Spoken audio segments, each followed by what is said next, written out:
नमस्कार friends, Pallavi take channel में आप सबका स्वागत है। आज 4 मार्च है और आज हम लोग देखेंगे कि 3 मार्च के घटनाएं जो घटी हैं उनसे जो भी प्रश्न बनते हैं हमारे परीक्षा के लिए करंट अफेयर का, वो सभी आज हम लोग देखेंगे। चलिए बढ़ते हैं आज के प्रश्न की ओर, लेकिन उससे पहले जानेंगे कि पिछले क्लास में जो हमने आपसे प्रश्न पूछा था उसका क्या जवाब है, उसको जानते हैं। प्रश्न था, हाल ही में जारी ग्रेट बैकयार्ड पक्षी गणना 2023 में चेकलिस्ट अपलोड करने के मामले में पहला देश कौन सा है। ऑप्शंस है अमेरिका, भारत, ऑस्ट्रेलिया या कनाडा। तो इस प्रश्न का सही जवाब है ए, अमेरिका। इसमें पहले स्थान पर अमेरिका है। अब बढ़ते हैं आज के प्रश्न की ओर। आज का पहला प्रश्न है, हाल ही में राष्ट्रीय युवा संसद महोत्सव का चौथा संस्करण कहाँ शुरू हुआ है। ऑप्शंस हैं ए, लखनऊ, बी, जयपुर, सी, नई दिल्ली या डी, सूरत। तो इस प्रश्न का सही जवाब है सी, नई दिल्ली। इस प्रश्न का सही जवाब सी, नई दिल्ली। नई दिल्ली में अभी हाल ही में राष्ट्रीय युवा संसद महोत्सव का चौथा संस्करण शुरू हुआ है। अब देखते हैं अगले प्रश्न की ओर बढ़ते हैं। जो आज का दूसरा प्रश्न है वो है, हाल ही में किस देश ने बिम्स्टेक ऊर्जा केंद्र के शासी बोर्ड की पहली बैठक की मेजबानी की है। ऑप्शंस है भारत, नेपाल, पाकिस्तान या मालदीव। तो इस प्रश्न का सही जवाब है ए, भारत। भारत ने हाल ही में बिम्स्टेक ऊर्जा केंद्र के शासी बोर्ड की पहली बैठक की मेजबानी की है। अब आज की तीसरे प्रश्न की ओर बढ़ते हैं। आज का तीसरा प्रश्न है, हाल ही में कौन सा राज्य भारत का पहला सरकारी मदर मिल्क बैंक स्थापित करेगा। ऑप्शंस है ए, हरियाणा, बी, उत्तराखंड, सी, हिमाचल प्रदेश या डी, उत्तर प्रदेश। प्रश्न एक बार फिर से देखिए, कौन सा राज्य है जो भारत का पहला सरकारी मदर मिल्क बैंक स्थापित करेगा। तो इस प्रश्न का सही जवाब बी, उत्तराखंड है। उत्तराखंड स्वास्थ्य विभाग ने राज्य में पहला मदर मिल्क बैंक शुरू करने का फैसला किया है। किसने किया है? उत्तराखंड स्वास्थ्य विभाग ने, है ना, राज्य में पहला मदर मिल्क बैंक। अच्छा, स्वास्थ्य मंत्री जो हैं डॉक्टर धन सिंह रावत, यहाँ के स्वास्थ्य मंत्री, चूंकि स्वास्थ्य विभाग ने इसे शुरू करने का फैसला लिया है मदर मिल्क बैंक को, तो वहाँ के स्वास्थ्य मंत्री कौन है? डॉक्टर, उन्हें याद कर लेंगे, डॉक्टर धन डॉक्टर धन सिंह रावत। डॉक्टर धन सिंह रावत हैं यहाँ के स्वास्थ्य मंत्री। इन्होंने फैसला लिया है कि राज्य में मदर मिल्क बैंक शुरू किया जाएगा। चलिए अब बढ़ते हैं आज के चौथे प्रश्न की ओर। आज का चौथा प्रश्न है, हाल ही में कहाँ 2 दिवसीय बाजरा महोत्सव का आयोजन किया गया है। ऑप्शन है आपके सामने, ए, भोजपुर, बी, भुवनेश्वर, सी, भोपाल या डी, कानपुर। तो इस प्रश्न का सही जवाब है ए, भोजपुर। अभी हाल ही में बिहार के भोजपुर में 2 दिवसीय बाजरा महोत्सव का आयोजन किया गया है। ये 28 फरवरी और 1 मार्च को बाजरा महोत्सव हुआ, 2 दिवसीय था। कौन कौन से दिन थे? तो एक 28 फरवरी और 1 मार्च, ये 2 दिन चला आपका बाजरा महोत्सव, बिहार के भोजपुर में हुआ।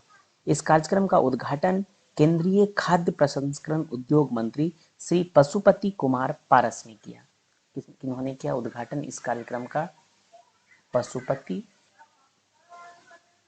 पशुपति कुमार पारस लिखेंगे, पशुपति कुमार पारस। ये प्रश्न पूछा जा सकता है कि इस कार्यक्रम का उद्घाटन, यानी 2 दिवसीय बाजरा महोत्सव जो हुआ, दूसरे तरीके से पूछा जा सकता है, बिहार के एग्जाम में होने वाले में तो जरूर पूछा जा सकता है कि बिहार के भोजपुर जिले में जो 2 दिवसीय बाजरा महोत्सव हुआ उसका उद्घाटन किस मंत्री ने किया, या उस मंत्री का नाम। तो उनका नाम है पशुपति कुमार पारस, और ये कौन है? अभी केंद्र सरकार में केंद्रीय खाद्य प्रसंस्करण उद्योग मंत्री, केंद्रीय खाद्य प्रसंस्करण उद्योग मंत्री। अब चलिए बढ़ते हैं पांचवें प्रश्न की ओर। पांचवा प्रश्न आज का है, हाल ही में पहला बोडोलैंड अंतर्राष्ट्रीय ज्ञान महोत्सव कहाँ शुरू हुआ है। ऑप्शंस है ए, उड़ीसा, बी, असम, सी, नागालैंड या डी, मणिपुर। तो इस प्रश्न का सही जवाब है बी, असम। असम में अभी हाल ही में पहला अंतर्राष्ट्रीय बोडोलैंड महोत्सव, बोडोलैंड अंतर्राष्ट्रीय ज्ञान महोत्सव, बोडोलैंड नाम देखिए, अंतर्राष्ट्रीय ज्ञान महोत्सव शुरू हुआ है। कहाँ हुआ है? असम के कोकराझार में। ये जगह याद रखेंगे, असम के कौन सी जगह है? कोकराझार में। असम के कोकराझार में ये बोडोलैंड अंतर्राष्ट्रीय ज्ञान महोत्सव शुरू हुआ है। चलिए आगे बढ़ते हैं अगले प्रश्न की ओर। छठा प्रश्न देखेंगे आज का। हाल ही में नेक्स्ट जनरेशन फ्यूल पर आईआईटी मद्रास ने किस देश के साथ साझेदारी की है? ऑप्शंस है A Singapore, B Japan, C Vietnam या डी डेनमार्क। तो इस प्रश्न का सही जवाब है डी, डेनमार्क। अभी हाल ही में नेक्स्ट जनरेशन फ्यूल पर आईआईटी मद्रास ने डेनमार्क के साथ साझेदारी की है। अगला प्रश्न देखते हैं। सातवां प्रश्न है, हाल ही में एशिया की अब तक की सबसे लंबी साइकिल रेस कहाँ शुरू हुई है? ऑप्शंस मुंबई, श्रीनगर, दिल्ली या लखनऊ। तो इस प्रश्न का सही जवाब है बी, श्रीनगर। श्रीनगर में अभी हाल ही में एशिया की अब तक की सबसे लंबी साइकिल रेस शुरू हुई है। एशिया की सबसे लंबी साइकिल दौड़ ये बुधवार को हुई है अभी। इसमें आपको 3655 किलोमीटर चलना है, 3655 किलोमीटर स्टार्ट होना है। ये भी कहाँ शुरू हुई है? तो श्रीनगर में शुरू हुई है। चलिए अगले प्रश्न की ओर बढ़ते हैं। आठवां प्रश्न देखेंगे आज का। आठवां प्रश्न है, हाल ही में दुनिया का दूसरा सबसे मजबूत टेलीकॉम ब्रांड कौन सा बना है? तो ऑप्शंस हैं स्विसकॉम, रिलायंस जियो, एमटीएन ग्रुप या भारती एयरटेल। तो इस प्रश्न का सही जवाब है रिलायंस जियो।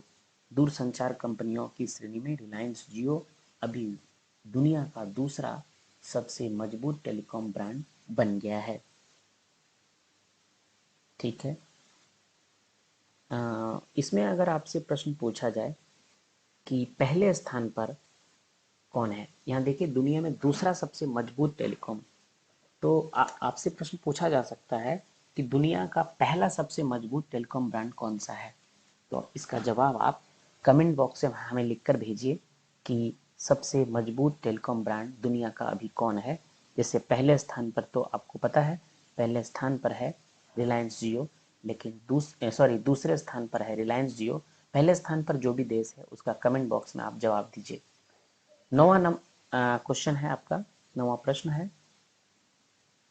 हाल ही में बाल यौन शोषण सामग्री पर राष्ट्रीय सम्मेलन का आयोजन कहाँ किया गया है? ऑप्शंस है कोलकाता, नई दिल्ली, मुंबई या चेन्नई। तो इस प्रश्न का सही जवाब है ये नई दिल्ली में अभी इसका आयोजन किया गया है। बाल यौन शोषण सामग्री पर राष्ट्रीय सम्मेलन नई दिल्ली में शुरू किया गया है। अच्छा ये देखिए अभी ये किन्होंने किया है? तो मानवाधिकार आयोग ने इसे किया है कि 2 और 3 मार्च को, 2 और 3 मार्च को इसका आयोजन होगा। कहाँ पे? विज्ञान भवन नई दिल्ली में। विज्ञान भवन नई दिल्ली में, इसे याद रखेंगे। अब बढ़ते हैं आज के आखिरी प्रश्न की ओर। तो चलिए आज का आखिरी प्रश्न देखते हैं क्या है। 10वां प्रश्न है, हाल ही में सिटी बैंक का रिटेल बिजनेस किस बैंक में शामिल हुआ है? ऑप्शन है एचडीएफसी, एक्सिस, एसबीआई या आईसीआईसीआई। तो इस प्रश्न का सही जवाब है सिटी बैंक का रिटेल यानी खुदरा कारोबार अब एक्सिस बैंक में शामिल हो गया है। Option B is correct, Axis Bank में शामिल हो गया है। तो ये थे आज के 10 महत्वपूर्ण करंट अफेयर के प्रश्न। अब समय है आपसे प्रश्न पूछने का। तो आपका प्रश्न है, हाल ही में सबसे बड़ी विदेशी एयरलाइन के रूप में कौन सी एयरलाइन उभरी है? ऑप्शंस हैं Singapore airline, emirates airline, Thailand airline या भारती एयरटेल। सॉरी, ये भारतीय एयरलाइन नहीं है, ये ऑप्शन होना चाहिए इंडियन एयरलाइन। यहाँ ऑप्शन अगर आप बदलना चाहें तो इसके जगह पे आप लोग भारतीय एयरलाइन लिख सकते हैं या इंडियन एयरलाइन कर लेंगे इसे चेंज आप लोग, इंडियन एयरलाइन। आप लोग इसका जवाब कमेंट बॉक्स में लिखकर हमें भेजिए, हमें आपके जवाब का इंतज़ार रहता है। तो कल फिर 10 नए प्रश्नों के साथ मिलेंगे और अभी 1-2 दिन में आपको पूरे महीने का करंट अफेयर मिलने वाला है, पूरे फरवरी मंथ का, जो अगर आप लोग डेली फॉलो करते हैं तब आपका रिवीजन हो जाएगा, अगर नहीं तो पूरे माह का एक ही वीडियो में आपको पूरे करंट अफेयर मिलेगा। तो चलिए कल फिर मिलेंगे 10 नए प्रश्न के साथ। हमारे चैनल को सब्सक्राइब कीजिए अगर सब्सक्राइब नहीं किए हैं तो, और अपने दोस्तों में शेयर कीजिए। धन्यवाद।